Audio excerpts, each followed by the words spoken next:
Go ahead. Yeah, I am Leonard Holmes on the Outlaw Channel. I'm going to show you this little owl head 16 gauge Ivory Johnson. They've quit making them now, and this is a real good one. It was a little cheap gun, but it's got the wanted stock and everything. Show them that good close-up of it. It says champion grade. It sure They ain't does. made none in a long time. And it's a real good shooting gun. I was squirrel hunting with it. And show them this owl head on the back. Ivory Johnson goes by owl head. Yeah. I was coming down the road one day on my four-wheeler, and this old big dog run out on me like he's gonna bite me. I didn't want to shoot him right in front of them people's house, so I just took the butt of my gun and hit him right between the eyes with it. And they had the grass mowed short there, and it busted that butt plate, and it went in about 10 or 12 different pieces there in that short grass. And that boy come out and said, "What'd you do, drop your gun?" And I said, "Yeah." And he helped me pick up every piece of that butt plate in the grass there where it's mowed short. And I took it in the house and laid it on the desk and put some JB Weld and glued it back together, and you can't hardly tell it. But they call these a little owl head shotgun.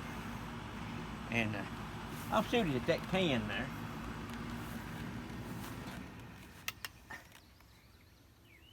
Go ahead and load that can all to pieces.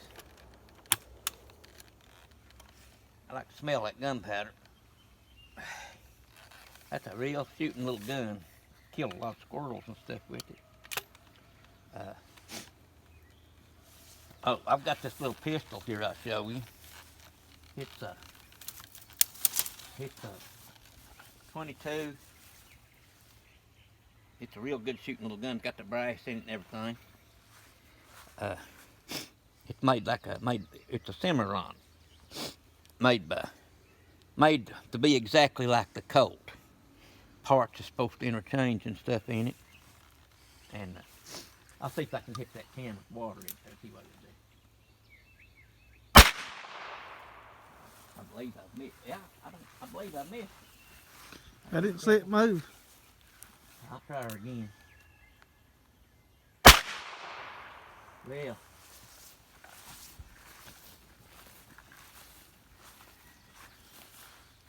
I can't even see where the bullet hit the ground. I don't know where it's shooting high or low. That's been shooting high. Anyway, I'm not even take aim and I can hit it. I can hit better sometimes, so I don't even take aim, just point. Yeah. Sometimes you can just point and do better. But anyway, I've had this little gun about 30 years. I mean, it's a good one. And I've got another cylinder for it. You can put in your, make it 22 Magnum. And most of the time, if it thinks, you know, I can usually hit them by just pointing. I said, dang.